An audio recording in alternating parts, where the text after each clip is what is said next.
Chào mừng quý vị đã quay trở lại với Hồ sơ bi kịch. Hôm nay, chúng ta bước vào một câu chuyện không còn dừng ở số phận của riêng một người. Nó mở ra một mô hình đáng sợ hơn nhiều. Một mô hình mà càng nhìn kỹ, người ta càng khó tin đó chỉ là trùng hợp. Cái bóng không biến mất.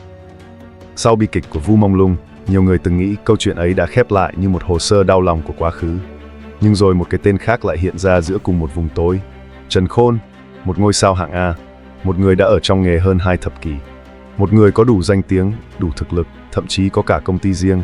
Tất cả những điều đó lẽ ra phải giúp anh đứng ngoài những bàn tay vô hình. Nhưng càng lần theo các mảnh ghép, bức tranh hiện ra lại càng lạnh hơn. Bởi điều đáng sợ nhất không nằm ở chỗ một nghệ sĩ bị chèn ép, mà nằm ở khả năng cùng một cơ chế đã lặp lại với người tiếp theo. Hai con người, một hệ thống. Sau sự kiện của Vu Mông Lung, nhiều người tin rằng đó là một trường hợp cá biệt, một sai lệch trong hệ thống, một tai nạn nghề nghiệp. Nhưng giả định đó bắt đầu lung lay khi cái tên Trần Khôn xuất hiện trong cùng một quỹ đạo. Trần Khôn không phải người mới, anh không bước vào ngành với sự ngây thơ, anh hiểu cách vận hành, hiểu những quy tắc không được viết ra, và quan trọng hơn, anh có đủ vị thế để tự tạo không gian riêng cho mình. Với một công ty quản lý, với các dự án độc lập, với mạng lưới quan hệ rộng, ở bề mặt, anh là người ít phụ thuộc hơn rất nhiều so với một nghệ sĩ trẻ. Nhưng chính ở đây, sự bất thường bắt đầu lộ ra. Bởi nếu một người như Trần Khôn vẫn xuất hiện những dấu hiệu tương tự, thì vấn đề không còn nằm ở năng lực cá nhân, mà nằm ở thứ lớn hơn, tất cả những gì một cá nhân có thể kiểm soát. Những dấu hiệu không còn là trùng hợp. Ban đầu mọi thứ diễn ra rất chậm, gần như không ai nhận ra. Những thay đổi nhỏ xuất hiện rải rác, không đủ để tạo thành một nghi vấn rõ ràng. Nhưng khi đặt chúng cạnh nhau theo đúng trình tự thời gian, chúng bắt đầu tạo thành một đường thẳng. Lịch trình của Trần Khôn bắt đầu có những khoảng trống bất thường. Không phải nghỉ ngơi, không phải chuyển hướng rõ ràng, mà là những khoảng lặng không có lời giải thích cụ thể. Những dự án từng được công bố dần biến mất khỏi danh sách, không có thông báo hủy, không có lý do chính thức, chỉ đơn giản là không còn tồn tại. Song song với đó, các phát ngôn của anh cũng thay đổi, ít hơn, ngắn hơn và thận trọng hơn. Những lần xuất hiện trước công chúng trở nên có kiểm soát, không có sai sót, nhưng cũng không còn dấu hiệu của sự chủ động như trước. Ở bề mặt, đây có thể được xem là sự điều chỉnh hình ảnh, một chiến lược truyền thông, nhưng nếu đặt trong bối cảnh rộng hơn, nó lại trùng khớp với những gì từng xảy ra trước đó. Những người từng làm việc trong ngành bắt đầu đưa ra những nhận định gián tiếp. Không ai nói thẳng, không có bằng chứng cụ thể được công khai, nhưng các cụm từ lặp lại, giới hạn, kiểm soát, không thể rời đi. Những mảnh thông tin rời rạc này không đủ để kết luận, nhưng đủ để tạo ra một mô hình. Một mô hình mà trong đó, quyền kiểm soát không nằm hoàn toàn ở cá nhân nghệ sĩ. Một khi đã bước vào, mọi lựa chọn bắt đầu bị thu hẹp. Và khi lựa chọn bị thu hẹp, khả năng rời khỏi hệ thống gần như không còn.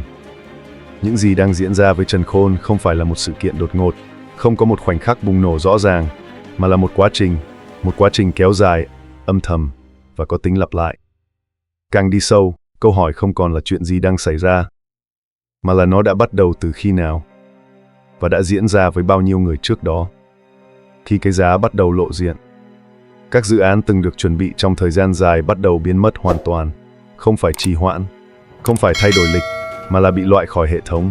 Những thông tin từng xuất hiện trên truyền thông dần bị xóa bỏ, không còn dấu vết, không còn nhắc lại. Các mối quan hệ nghề nghiệp cũng bắt đầu thay đổi. Những cái tên từng đồng hành không còn xuất hiện cùng nhau, không có xung đột công khai, không có lời giải thích, chỉ là khoảng cách ngày càng rõ ràng. Hình ảnh của Trần Khôn cũng bị điều chỉnh theo một cách khác, không còn là một nghệ sĩ chủ động định hình bản thân, mà là một hình ảnh an toàn, trung tính, không tạo ra bất kỳ biến động nào. Đây không còn là kiểm soát thông thường. Đây là một quá trình loại bỏ khỏi trung tâm. Không cần tuyên bố, không cần công khai. Chỉ cần cắt dần các kết nối, và một người sẽ tự động rơi ra khỏi vị trí của mình. Ở điểm này, một quy tắc bắt đầu hiện rõ. Không ai rời khỏi hệ thống một cách nguyên vẹn. Nếu không còn phù hợp, họ sẽ bị thay thế. Nếu cố gắng đi ngược lại, họ sẽ bị loại bỏ. Những gì còn lại sau một cái tên. Sau tất cả những thay đổi đó, thứ còn lại không phải là một kết luận rõ ràng, mà là một khoảng trống. Không có thông báo chính thức giải thích cho chuỗi biến động, không có bất kỳ cơ quan nào đứng ra xác nhận một sự thay đổi mang tính hệ thống. Mọi thứ vẫn diễn ra trong im lặng, và chính sự im lặng đó khiến câu chuyện trở nên khó nắm bắt hơn bao giờ hết. Những gì tồn tại chỉ là các dữ kiện rời rạc. Một dự án từng được công bố nhưng không còn dấu vết. Một lần xuất hiện bị cắt giảm. Một giai đoạn hoạt động gần như biến mất khỏi truyền thông. Khi đứng riêng lẻ, Chúng không nói lên điều gì, nhưng khi đặt cạnh nhau, chúng tạo thành một mô hình lặp lại. Một người từng ở rất gần trung tâm, dần dần bị đẩy ra ngoài.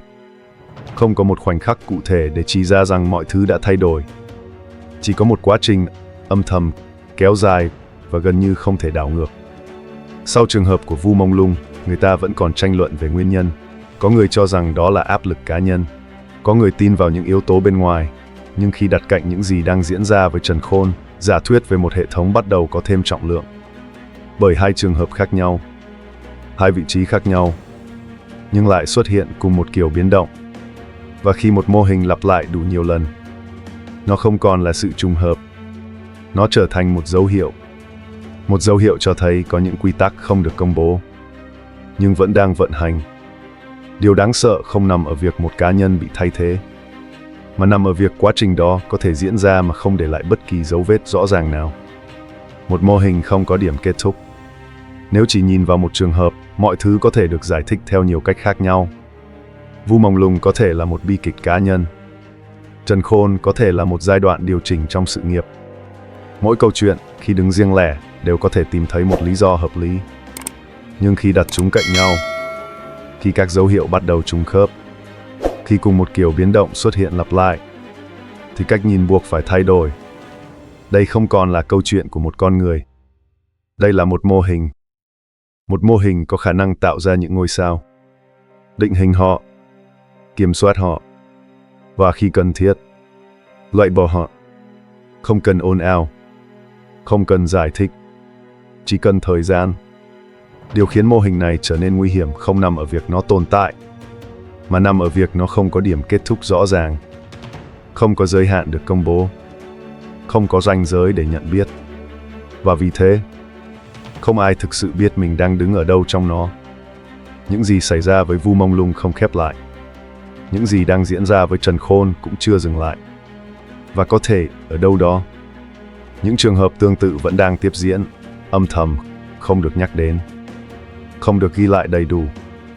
Nếu bạn muốn tiếp tục theo dõi những hồ sơ như thế này, nơi các câu chuyện không chỉ dừng lại ở bề mặt mà đi sâu vào cách chúng thực sự vận hành, hãy đăng ký kênh Hồ Sơ Bi Kịch và để lại suy nghĩ của bạn.